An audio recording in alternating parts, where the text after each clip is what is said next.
bersama saya Davina Veronica. Aku sekarang lagi ada di Samboja Lestari di Kalimantan Timur, tepatnya di Sun Bear Sanctuary yang dalam perawatan BOS Foundation ya, Borneo Orangutan Survival Foundation. Nah, aku ingin sharing dan kasih lihat ke teman-teman bagaimana sih teman-teman di BOS Foundation merawat beruang madu yang selama ini di rescue ya dan direhabilitasi di sanctuary ini. Yuk ikutin aku dan nanti kita berbincang bersama dokter hewan di sini, yaitu Dokter Agus. Sekarang kita sudah masuk di area sanctuary-nya Sun Bears di Samboja Lestari. Dokter Agus, tolong jelaskan dong, ini ruangan atau area ini bagaimana sih atau apa sih? Baik Mbak Davina, jadi kami punya konsep satu areal atau satu enclosure kita sebutnya ya.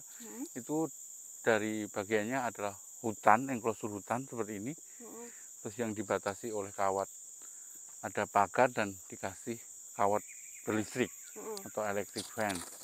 Terus nanti ada holding cage-nya untuk mereka tidur atau pas kita bersihin enclosure di sini, kita taruh dulu di holding cage, baru nanti kita keluarkan. Oke, electric fence ini gunanya atau manfaatnya supaya mereka tidak manjat ya, Dok ya? Mereka tidak keluar. Tidak keluar ya. Betul. Tapi memang cuma hanya mengejutkan aja mengejutkan. kan, nggak yang kayak berbahaya mental banget. gitu loh, Iya, oke. Mbak, Jadi dia. mengagetkan, mengejutkan mereka. Jadi mereka tidak climbing ya. Climbing atau manjat. Iya, betul. Di sini ada berapa Sun Bears? Kalau kami semuanya totalnya punya 75. 75. Nah, yang aku tahu itu kan kalau di alam Sun Bears itu kan sebenarnya juga soliter ya. Betul, sangat soliter sebenarnya. Di mana mereka sendiri-sendiri tidak berkelompok. Nah, ini kan banyak nih 75. Bagaimana apa ya istilahnya? Kan nggak mungkin 75 itu punya area sendiri-sendiri. Bagaimana Dokter Agus sama tim BASF untuk mengantisipasi dengan area yang ada, tapi mereka bisa ada di beberapa, kalau aku lihat nih di beberapa area ada kelompok gitu loh. Betul. Kelompok, jadi memang yang challenging atau PR kita adalah menggroupingkan mereka, mengakurkan mereka dalam bentuk grup-grup gitu loh Mbak. Jadi kalau mereka begitu datang, nanti ada sebelum mereka masuk ke enclosure besar ini, yang ada kawat listriknya tadi, mereka harus di training. Nah, proses training juga proses nanti reintroduce atau perkenalan dari masing-masing Sun Bear. Oh gitu. Jadi ya memang tidak bisa dipaksakan kan, karena di sini cuma ada 2, Viko sama Iis, ya itu aja, nggak bisa ditambah lagi. Tapi dokter selama ini juga nggak langsung ngerti kan kalau ini cocok sama ini, nggak jadi bisa, harus dicoba. Miss and match ya maksudnya, kayak gitulah. Jadi dicobanya beberapa kali gitu dong? Beberapa kali Mbak. Jadi gitu. Aduh, kan mereka kan ya? Nanti kalau bisa dilihat di sebelah sana ada kandang yang kita namakan kandang training, itu memang spesial mereka untuk perkenalan plus mengenal bahaya dari kabel listrik, kawat listrik. Oke. Kalau perilaku yang mereka itu get along atau rukun itu gimana? Mereka tidak berantem, tidak saling menyerang gitu? Biasanya kita lihat kalau awal-awal dia sudah kayak, dia kan kayak anjing ya, bisa gonggong atau growling, ya itu berarti biasanya sih sudah nggak akan cocok. Oh, itu justru nggak cocok? Kalau cuma jilat-jilat, endus-endus ya cocok, pasti cocok get alongnya. Oke. Itu kelihatan langsung? Kelihatan langsung ya? sih, langsung mereka akan bereaksi sih sebenarnya kalau begitu ada yang disatuin ketemu. Langsung kelihatan bereaksi gitu. Betul. Ya? Nah itu misalnya gimana dok? Makanya kalau yang di kandang training, pertemuannya hanya lewat tatapan. Jadi mereka tidak boleh ketemu langsung satu kandang 2 gitu misalnya ya. Jadi mereka biar lihat-lihatan dulu. Oh ini si Viko sama Iis ini kelihatan dulu. Endus-endusan, karena mereka kan lebih mengandalkan penciuman ya Mbak Davina. Jadi biar cium-ciuman dulu kayak apa. Tapi biasanya kalau udah yang satu ini, begitu kita masukin satunya kandang sebelah sini, ini sebelah sini, itu sudah teriak-teriak atau growling tadi, biasanya udah nggak cocok. Udah kita nggak berani nyampurin. Dan apakah berpengaruh misalnya menyatukan, kalau jantan sama betina sudah pasti tidak berantem, atau itu tidak ternyata tidak terpengaruh atau bagaimana, Dok? Maksudnya kalau jantan betina itu pasti rukun, kalau jantan sama jantan pasti berantem, atau enggak juga, enggak Jadi berdasarkan itu? apa agresif atau galaknya ya, kita Mm-mm. sebut galaknya mereka itu tidak terpengaruh dengan apa jenis kelamin. Jenis kelamin. Jadi ada yang betina pun yang bualah nggak mau campur juga Oh, gitu. bisa. Ada yang jantan yang sangat apa Ada yang rukun. emang judes aja gitu ya. Betul. Judes kayak saya gitu, nggak mau deket siapa-siapa gitu Mungkin ya. gitu. Kami juga punya eksempel atau contoh kok 2 ekor beruang madu yang betina yang tidak mungkin dicampur sama jantan atau betina lain. Jadi dia Walah. mintanya soliter.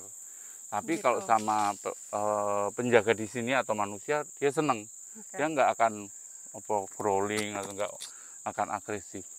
Terus ini kan aku cuma lihat kayak beberapa aja, sisanya di mana, Dok? Sisanya ada, kami punya Oh, apa enclosure seperti ini Mbak Davina, ada yang 1 hektar, ada yang setengah hektar, ada yang 2 hektar. Kebetulan yang sebelah sini ini dua the second largest lah Mbak, yang ini yang oke. besar. Oke. Tapi itu pun biasanya kita akan rolling karena kan mereka di sini apa pasti akan nyari apa merusak ya, istilah bukan merusak sih karena mereka memanjat Iya. dan pohon juga ini. Ini salah satu bentuk kandang penyesuaian atau Nah, bukan? ini kandang holding cage atau kandang tidur. Oh, ini kandang tidur. Jadi kalau kita ngasih makan kan di dalam ya Mbak Davina. Jadi sebelum mereka makan, mereka taruh sini dulu, sudah di lorong sana. Jadi terus nanti kita prepare, kita bersihkan dulu enclosure yang di sini, enclosure hutannya tadi yang ada. Habis itu setelah selesai baru dilepaskan. Dan itu kenapa dibuka, karena buat ada pilihan. Jadi kalau panas mereka bisa masuk ke sini. Bisa ngadem. Betul.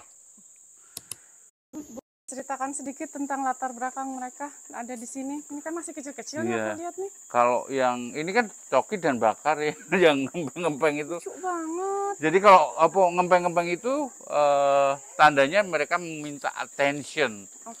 Minta makan, minta dipelu-pelu di ini.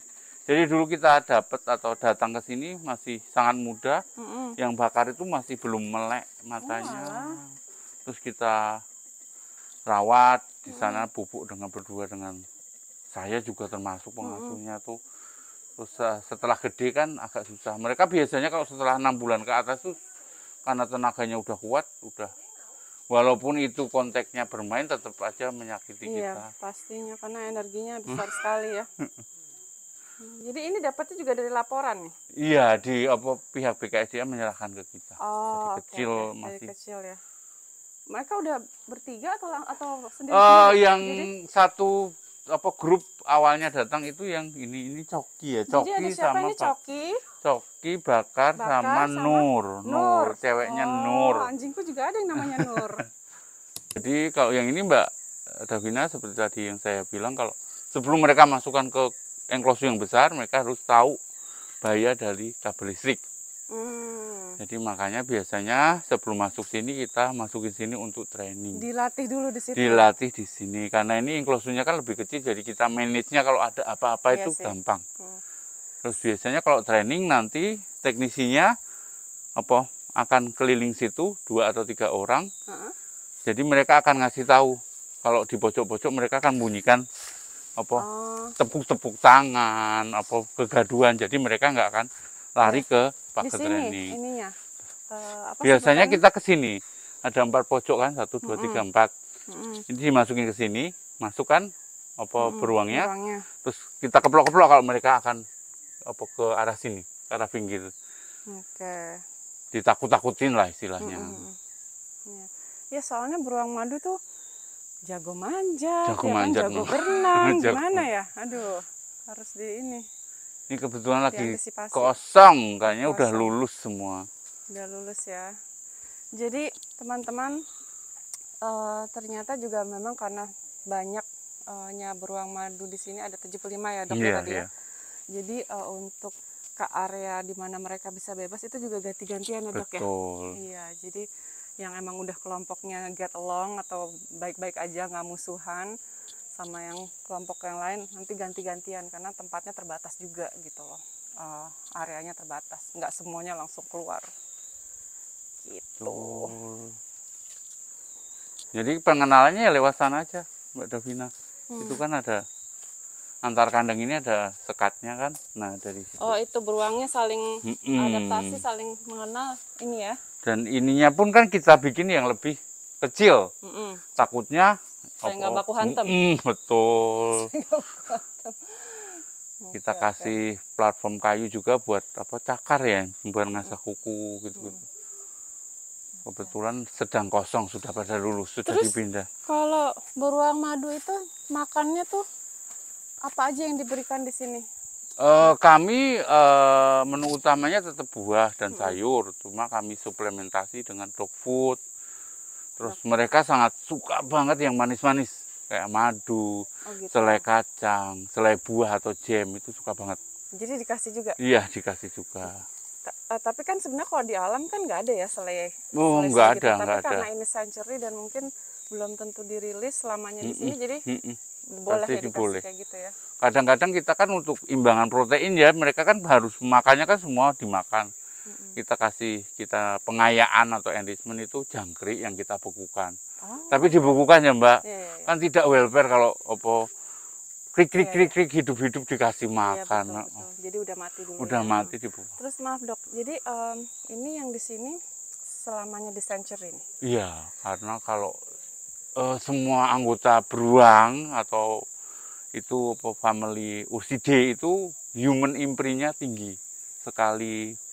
Kenal manusia ngasih makan atau pemiliknya dulu ngasih makan ya mereka kalau dilepas liarkan kecenderungannya nyari manusia. Iya. Betul. Iya sih, oke. Jadi selama emang mereka ini kan semi habitatnya ya dok ya, maksudnya ya emang di habitatnya tapi hanya dibatasin aja kali. Dibatasin aja. Mereka ya dalam suaka terus ya dok. Betul, sampai nanti ya mereka nggak ada di sini. Oke. Jadi teman-teman, BOS Foundation atau Borneo Orangutan Survival Foundation selain menyelamatkan, merawat, dan merehabilitasi orangutan Borneo, mereka juga ada program untuk merehabilitasi beruang madu. Beruang madu ini merupakan hasil dari laporan juga dan juga kerjasama dengan BKSDA Kalimantan Timur ya, gitu. Dan mereka akan selamanya di suaka ini gitu. Jadi tadi seperti kita udah lihat banyak sekali kandang-kandang juga, meskipun ada kandang tapi mereka bebas di suaka ini yang dibatasi oleh electric fence ini. Jadi kan seperti kita ketahui beruang madu itu bisa manjat ya, dan supaya dia tidak bisa seenaknya kemana-mana karena ini kan konsepnya sanctuary di mana mereka akan selamanya di sini. Jadi harus ada electric fence ini di mana mereka akan tetap di sini terus gitu. Nah, nanti kita lihat areal rehabilitasi orangutan. Oke, so sampai di sini dulu yang untuk beruang madu.